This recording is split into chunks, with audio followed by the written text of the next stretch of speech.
50 anos em 5 com o dinheiro de quem? Este é a Visão Libertária, sua fonte de informações descentralizadas e distribuídas. Juscelino Kubitschek governou o Brasil nos anos de 1956 a 1961.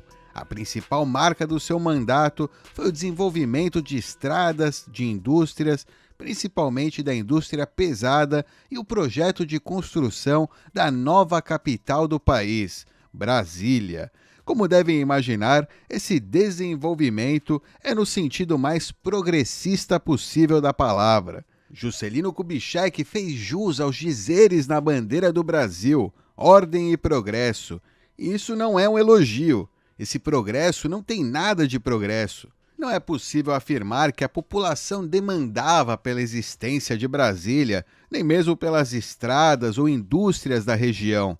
Juscelino tirou o dinheiro da população e da iniciativa privada, e isso, em hipótese nenhuma, é eficiente para o desenvolvimento de um país. Fora o aspecto ético que JK simplesmente atropelou. Fazendo um retrospecto do seu mandato, ele assumiu a presidência em 31 de janeiro de 1956, em meio a uma forte crise política. Em 1955, aconteceram as eleições em que participaram 4 candidatos: Juarez Távora, Adhemar de Barros, Plínio Salgado e Juscelino Kubitschek, representando a chapa PSD-PTB.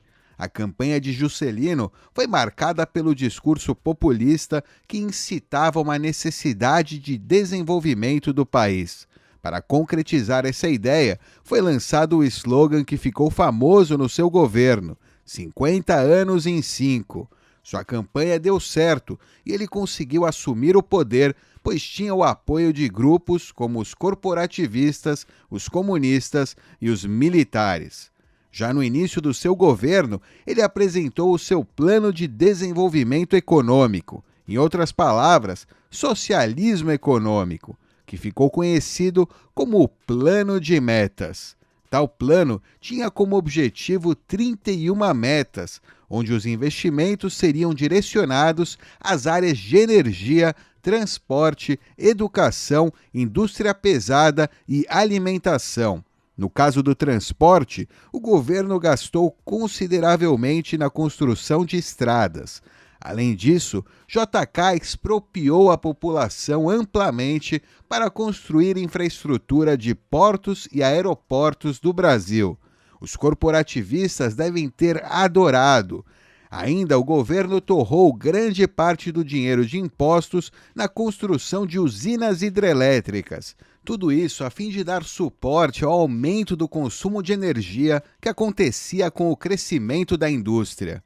Olha só como o JK era brilhante. Em vez de privatizar o mercado e abrir a livre concorrência no mercado de energia, o que estimularia empresas a investir na área, ele foi além e roubou o dinheiro dos brasileiros para criar hidrelétricas estatais, mantendo a ineficiência do setor energético do país. Muito mais inteligente, sem dúvidas.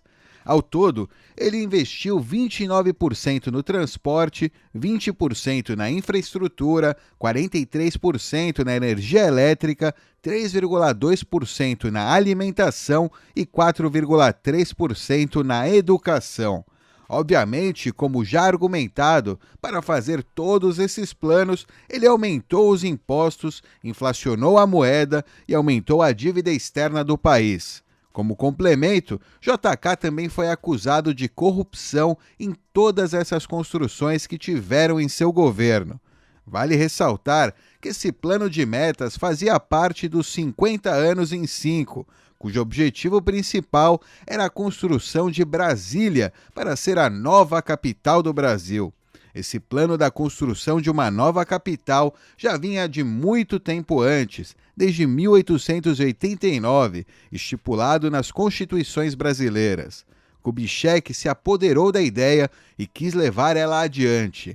JK via a construção de Brasília como uma forma de consolidação econômica no território brasileiro e também, segundo ele, como forma de reforçar o nacionalismo. Logo, Brasília seria um símbolo máximo de todo o socialismo econômico praticado em seu governo. A construção da cidade foi realizada em tempo muito rápido e gastou uma quantidade gigantesca de dinheiro, já que Juscelino queria terminar a construção ainda no seu mandato. Para a construção, muitos trabalhadores vieram em busca de emprego. Eles ficaram conhecidos como candangos. Essa é aquela famosa tática do governo de criar obras públicas para tentar dar emprego às pessoas, pois é um fator que aumenta o PIB do país e é justamente por isso que o PIB não pode ser sempre levado a sério. Mas isso é um assunto para outro vídeo. Em 1957, chegaram os primeiros trabalhadores para fazer a obra. Eles vieram em grandes quantidades, de diferentes culturas e características, e mesmo sabendo que não teriam conforto ou bem-estar, estavam desesperados em busca de um emprego. Os serventes moravam em grandes galpões, já os grandes mestres de obras moravam em pequenas casas de madeira. O cotidiano dos candangos era forçado. Eles trabalhavam das 6 horas da manhã até o meio-dia, faziam um intervalo de 1 hora e depois faziam mais novo turno até às 18 horas.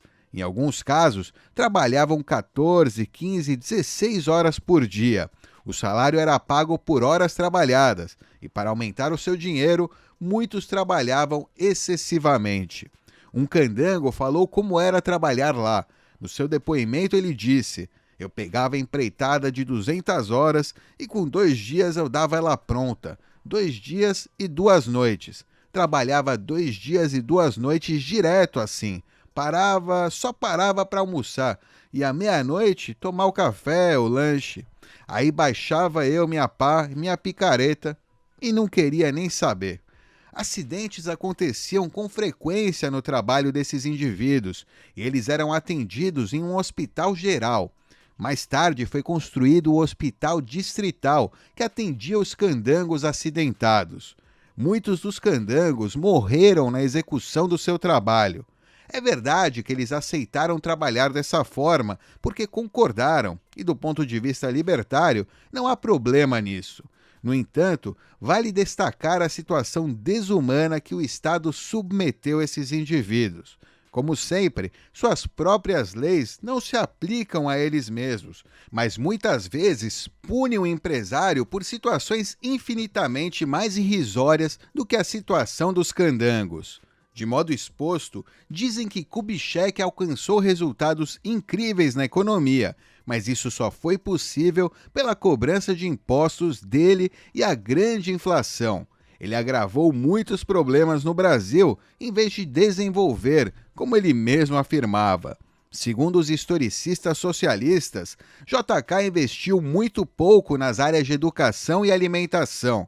Por isso, JK teria agravado o problema da produção de alimentos, da distribuição das terras produtivas e da disponibilidade de vagas nas universidades.